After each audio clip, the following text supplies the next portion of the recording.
Yes, Your Honor, I stand before you today sorry, somewhat confused. I feel apologetic to the people of the state of Nevada. I've been coming to Nevada since 1959. I worked summer jobs here for my uncle in 60 and 61, and I've been coming ever since, and I've never gotten in any trouble. People have always been fine to me. When I came here for a wedding. I didn't come here to reclaim property. I was told it was here. When he told me that Monday that the stuff was in Nevada, when he knew I was going to be in Nevada, I called my kids. I talked to my sisters. I called the Brown family, and I told them I had a chance to get some of our property back.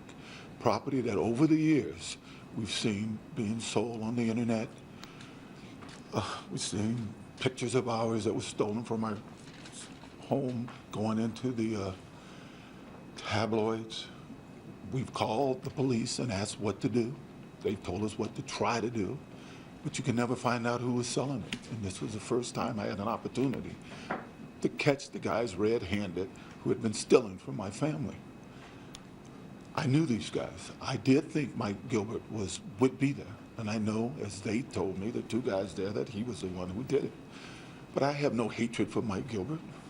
In the past, as we know, you heard on the tape, Mike Gilbert tried to set me up in a porn video, tricked me into a room with hidden cameras. And they still wrote in the newspaper and the tabloids, they still had cover stories that OJ did it, even though there was no porn video, even though I didn't participate in it. I forgave Mike. I yelled at him, and I forgave him, just like I yelled at Bruce and Beardsley.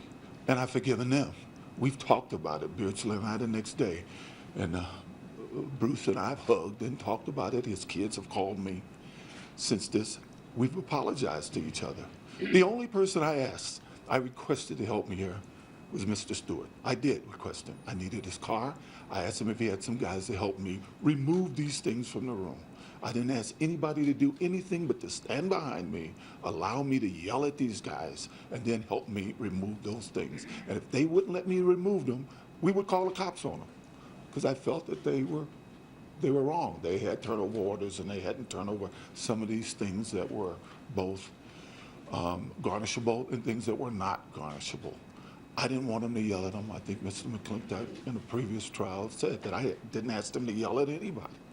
Unfortunately, they did, and I believe it was my fault because I brought them there. And I knew the character of a couple of the guys that were there, and it was my fault that they were there.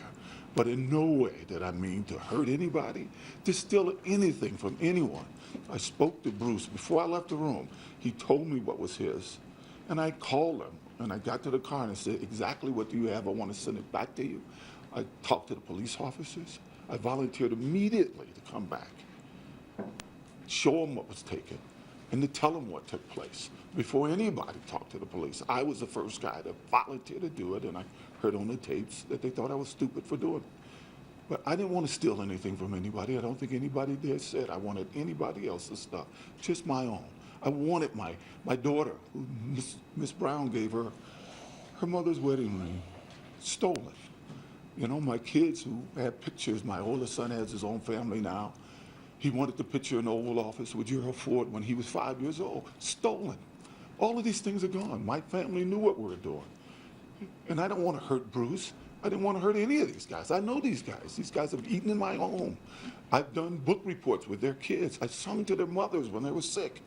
You know, I wasn't there to hurt anybody. I just wanted my personal things, and I realized now I was stupid of me. I am sorry.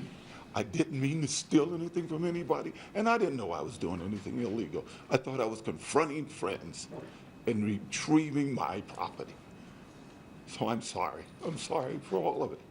But all the other guys, except Mr. Stewart, volunteered. They wanted to go.